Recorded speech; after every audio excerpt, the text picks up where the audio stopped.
COVID tanggal berapa ya? 26 Maret, kemudian dilakukan terapi dan pengobatan sampai dengan hari ini beliau dinyatakan negatif. Dalam arti beliau sekarang adalah sudah bukan penderita COVID lagi, seperti itu. Kami ingin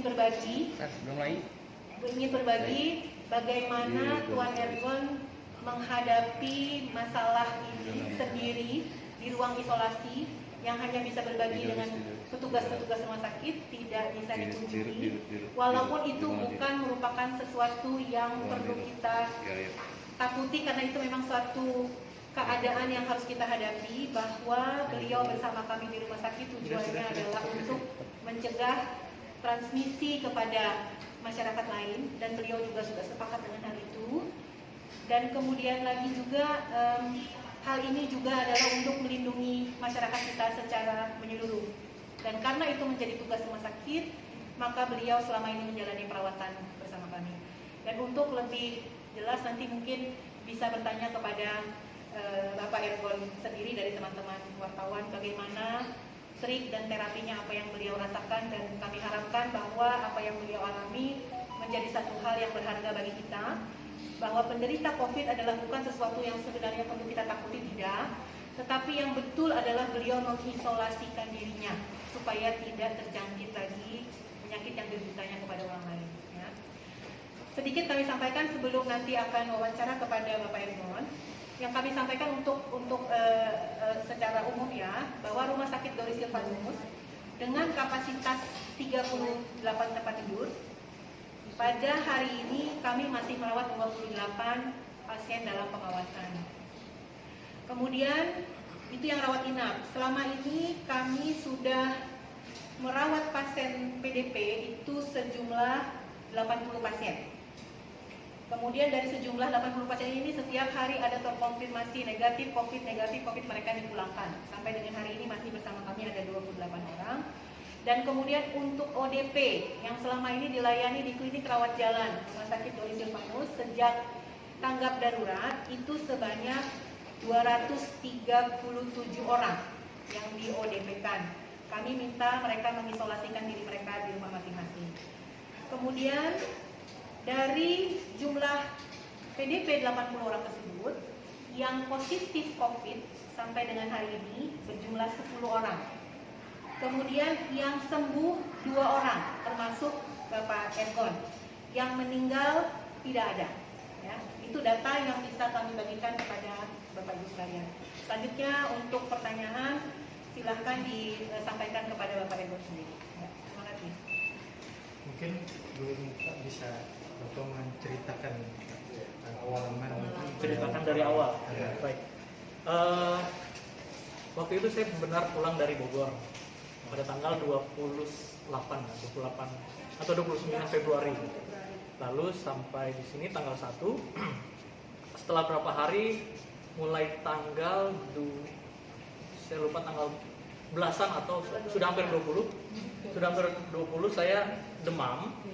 Lalu sempat menggigil, batuk sedikit, cuma karena vertigonya, saya awalnya vertigo. Setelah vertigo, mentor saya bilang, kamu bawa ke UGD aja di Rumah Sakit Siloam. Akhirnya setelah sampai Rumah Sakit Siloam, mereka melakukan beberapa observasi, akhirnya dinyatakan sebagai PDP kalau tidak salah, PDP. Lalu dirujuklah ke rumah sakit ini. Hari Selasa saya lupa tanggalnya, hari Selasa. Lalu setelah dirujuk sini, yang nggak tahu saya akan 17 Maret itu. 17 Maret itu hari Selasa, dibawa ke sini. Lalu saya nggak tahu apa yang dilakukan oleh rumah sakit. Saya nggak tahu kapan akan sembuh. Saya nggak tahu kapan akan keluar. Masa-masa penantian saya kan belum tahu saya positif atau negatif. Sebetulnya masa-masa penantian itulah rasa yang paling besar sebelum saya mengetahui bahwa saya negatif atau positif. Sehingga tangisan haru ada di masa-masa sebelum saya dinyatakan positif. Ketika saya dinyatakan positif tanggal 26 Maret, saya sudah siap, saya sudah merasa siap karena semua hal sudah dilalui sebelum saya dinyatakan positif. Tapi saya mau meralat sedikit dok. Saya nggak berjuang sendirian, saya berjuang dengan para dokter, saya berjuang dengan para perawat, saya berjuang dengan jemaat saya. Saya bertugas di GPIB Ebenezer, saya bertugas di sana, sempat melakukan kontak dengan mereka, tapi puji Tuhan mereka sangat kooperatif terhadap anjuran dinas kesehatan. Mereka langsung mengisolasi diri, memeriksakan diri, ada obat yang diminum dan sebagainya, dan dukungan itu adalah support mereka adalah hal yang terbesar.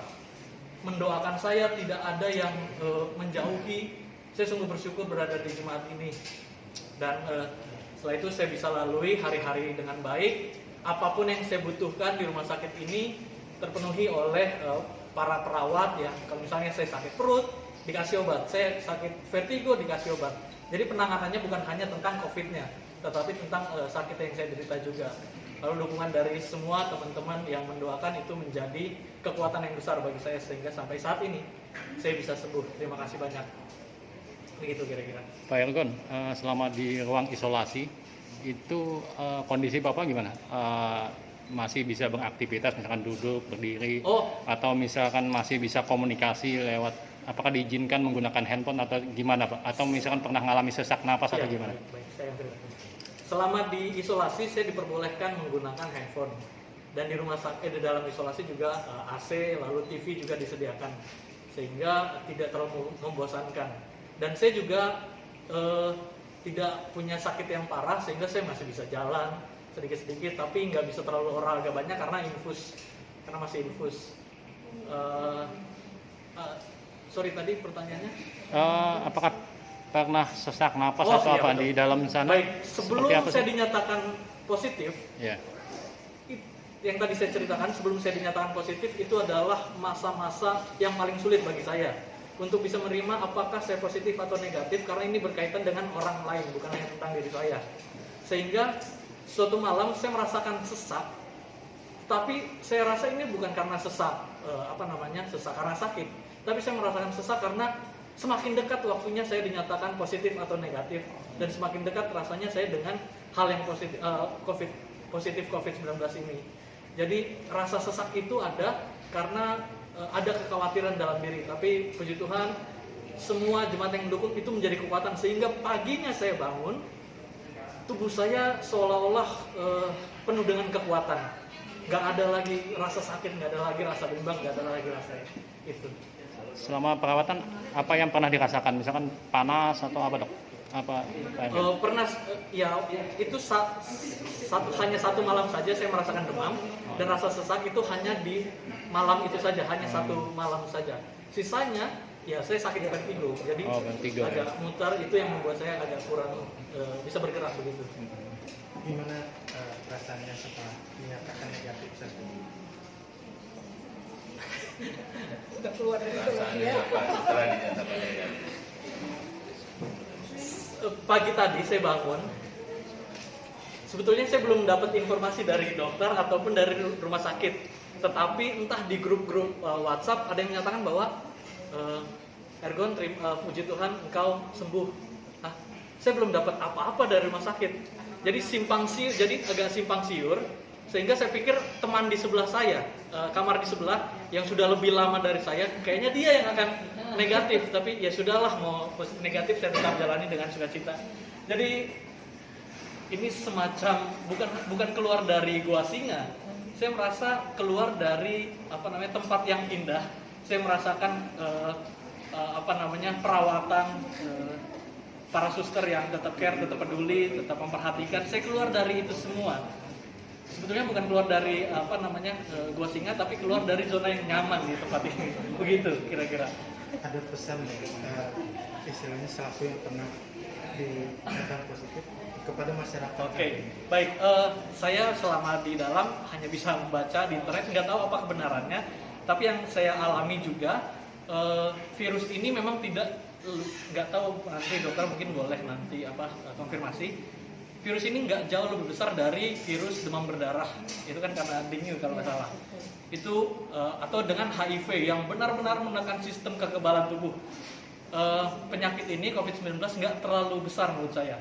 Hanya memang yang yang kalau orang yang rentan orang tua, orang dengan penyakit, kalau sistem imunitasnya buruk pasti dia akan lebih buruk keadaannya. Sehingga orang yang sehat-sehat saja, saya baca juga bisa, walaupun dia terinfeksi bisa dirawat di rumah gitu dok ya.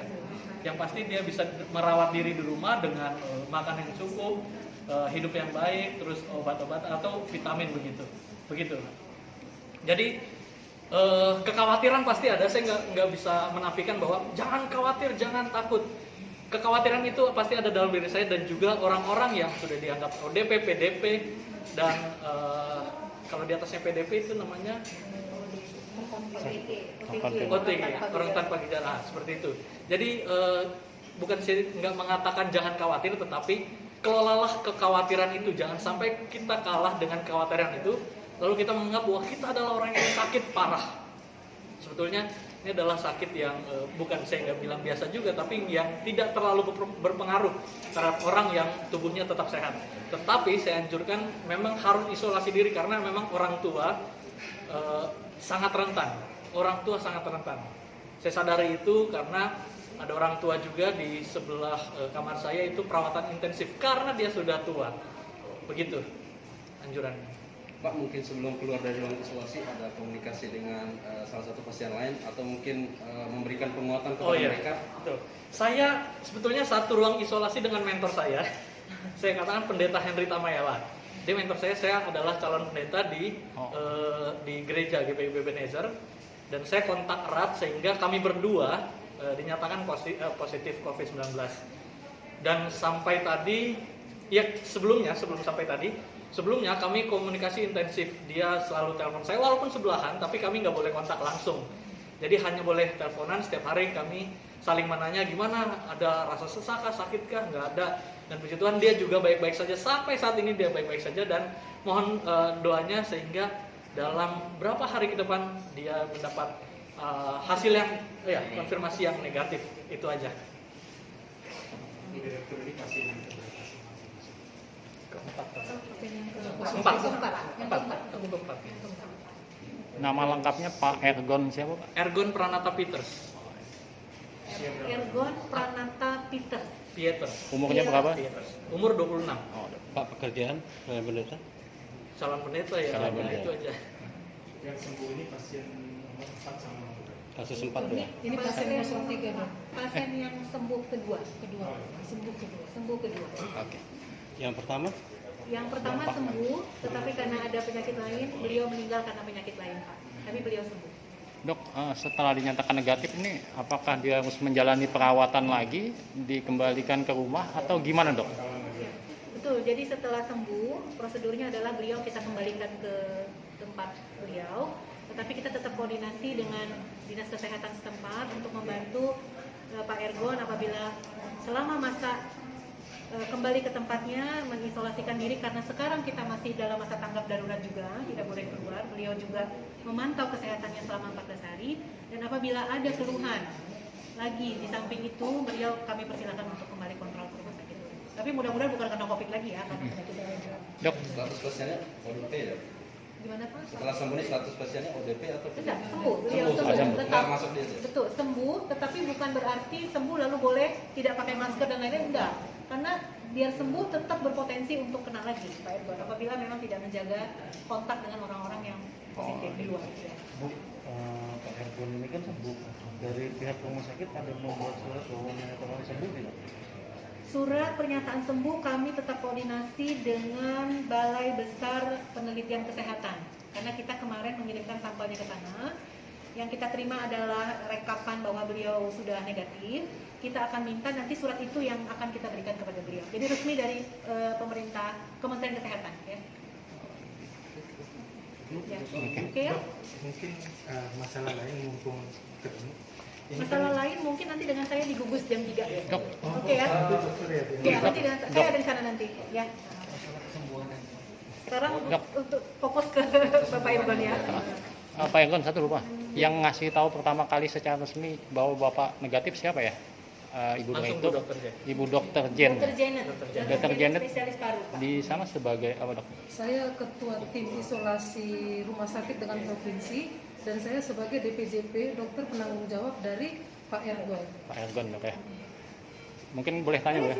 Dok, apa sih perawatan seperti apa yang diberikan kepada pasien itu? Misalnya, mungkin kan kita sering dianjurkan untuk makan sehat dan lain sebagainya. Seperti apa sih mungkin menu makan dan lain sebagainya? Kasih obat-obat apa di sana selama perawatan? Selama perawatan dari sejak masuk dari Siloam sampai ke rumah sakit Dori Silvanus, terutama di Polikovit ya, kemudian kita masukkan ke Wijaya Kusuma 1. Karena kondisi pasien tidak begitu bagus, nadinya agak cepat, jadi kita pasang infus. Dan pada saat saya periksa, pasiennya demam. Pasiennya demam, sakit kepala, mau tidak mau saya harus pasang infus. Kemudian kita takutkan ada infeksi sekunder. Dari guru-guru saya menyatakan bahwa pasien COVID, tersangka COVID-19 harus diberikan antibiotik. Diberikan selama 5 hari, dan kemudian diberikan obat penunjang lainnya seperti paracetamol atau obat batuk. Selama di rumah sakit dia diberikan, salah satunya adalah buahnya adalah pisang. Karena pisang meningkatkan ketahanan tubuh dari pasien supaya virus coronanya itu tidak nempel di sistem pertahanan tubuh kita. Kemudian pasien kita kasihkan vitamin C, dosisnya 200 mg, sehingga imunitasnya juga sudah mulai ada. Per hari dok? Iya, vitamin C sampai sekarang. Kemudian, tapi karena pasiennya kooperatif, ya, dia memang hanya mengeluh pusing. Kemudian makanan tersebut bisa dia usahakan masuk. Nah, pada hari saya nyatakan positif, makanan itu tetap sama, tidak ada perubahan. Tapi antibiotik hanya saya berikan selama 5 hari. Saat terkonfirmasi, saya berikan antivirus. Antivirus utama pilihan kami di sini adalah Aluvia. Aluvia itu kita berikan 2 kali 200. Kita tidak memberikan obat lainnya selain kalau vertigonya kambuh. Waktu kita berikan Aluvia, kondisi klinisnya sangat baik, sangat good improvement, atau kita bilang kemajuannya dari hari ke hari semakin baik. Beliau juga sudah mulai senyum, bisa ke kamar mandi sendiri ya, terus sudah bisa bergerak, nonton televisi, terus makan juga sudah mulai baik. Kondisinya betul-betul dari hari ke hari semakin baik. Nah, kemarin saya lihat sendiri, walaupun beliau tidur, tapi dia sudah enak, sudah ada respon yang lebih baik. Sebelumnya dia sempat lemas pasiennya karena nunggu hasil laboratoriumnya yang lama. Tapi karena dia dukungannya juga banyak, terus saya minta juga, saya memberikan dukungan moral kepada semua pasien saya. Nggak boleh putus asa sama penyakit, nggak boleh. Harus mau sembuh, tidak boleh tidak. Nah, pasiennya kooperatif, dia tetap makan. Setelah dikonfirmasi kita kasih antivirusnya, setelah itu dia semakin baik. Seperti itu. Dok, satu lagi. Obat yang dikasihkan ke pasien yang positif itu, apakah sama dengan virus yang diberikan oleh dokter tadi, dengan virus Aluvia tadi? Oh, itu obatnya namanya antivirusnya namanya antivirus Aluvia tadi. Apakah sama semua pasien dikasih itu? Semua pasien sama diberikan obat tersebut. Saya ambil referensinya dari pasien-pasien yang sembuh di Cina, kemudian saya cocokkan dengan guru-guru saya yang di Jakarta dan di Solo, kemudian kita berikan kepada pasien kami yang terkonfirmasi positif. Dok, kalau buah pisang apa aja dok? Semua jenis pisang, tidak itu masalah. Meningkatkan daya tahan tubuh. Iya. Untuk obat-obatannya saat ini apakah mencukupi untuk penanganan? Obat diberikan Aluvia sebanyak 2 kali 2, 10 sampai dengan 20 hari. Tujuannya kita mau lihat supaya virusnya tidak akan bisa aktif lagi di dalam pasiennya dan dinyatakan sembuh. Nah, kalau misalkan setelah sembuh ini apakah ada kekebalan tubuh di sini? Kita cuma hanya bisa memberikan vitamin. Oh gitu. Hanya bisa memberikan vitamin, lanjutkan Aluvianya. Kemudian pasien akan dikontrol oleh Dinas Kesehatan Kota melewati puskesmas yang akan ditunjuk. Dokter, apa sih yang diserang sama virus ini? Iya. Kurang lebih sebenarnya antara HIV dengan COVID-19 ini kurang lebih sama.